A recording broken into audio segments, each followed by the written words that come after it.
I'm Leon Harris here in the newsroom with a look at a troubling report in the Washington Post that outlines some previously unreported comments by President Trump that are related to matters of race. The report is part of a series looking back at President Trump's 4 years in office, and it notes that allegations of racism have marked his presidency. Current and former U.S. officials tell the Post that in unguarded moments with senior aides, President Trump has maintained that black Americans have mainly themselves to blame in their struggle for equality, and that they're hindered, in his view, more by a lack of initiative than societal impediments.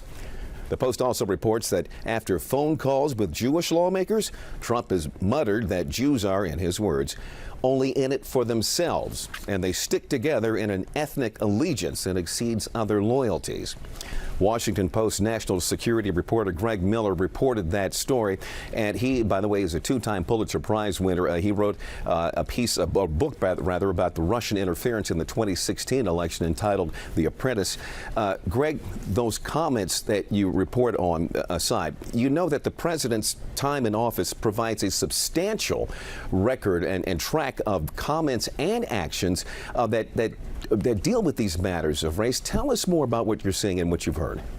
So that's exactly what the purpose was in this reporting project, because here we have a president who has on many occasions now compared himself to Abraham Lincoln.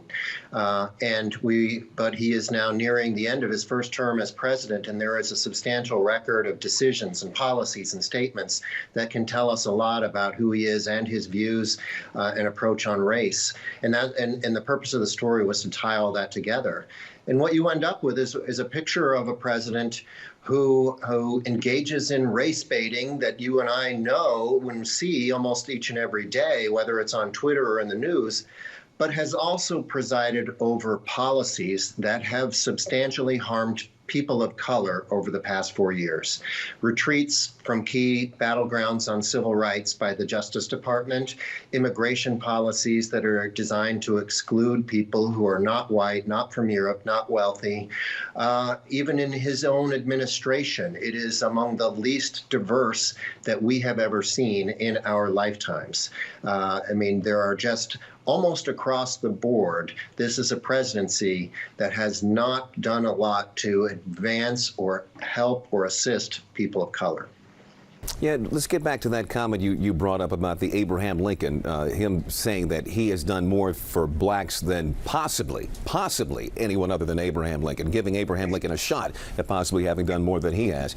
But you say that you don't believe, or that you've heard from people inside, that they don't believe that when he says it. They don't actually buy into the way he characterizes his approach and his relationship with blacks and with other minorities.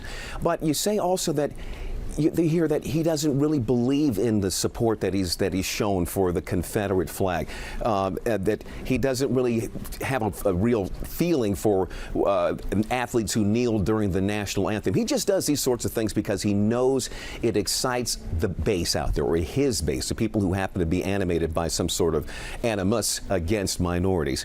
Now, still though, is there any concern there at the White House about where all of that is going to lead eventually?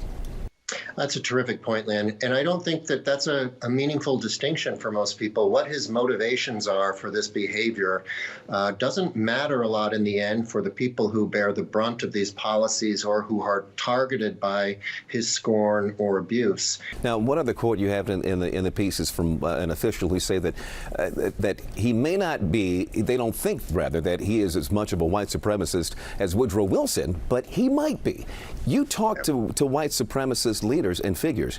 I wanted to know what they told you. Do they think that he's a kindred spirit of theirs? Yes, absolutely. I think that they think this is for the white supremacist or white nationalist movement in the United States. It has been energized by his presidency. There is sort of data that shows that the number of significant rallies has increased. The number of hate crime episodes has increased. I spoke with Don Black, who founded perhaps the best known sort of white supremacist website that exists. It's called Stormfront. And he believes that this is a critical election for the movement. They see Trump as somebody who aligns with their views more than any other major mainstream politician. Interesting. We'll have to see what happens going forward. Very interesting reporting. Washington Post national security reporter Greg Miller, thanks very much. Appreciate your time. Thank you.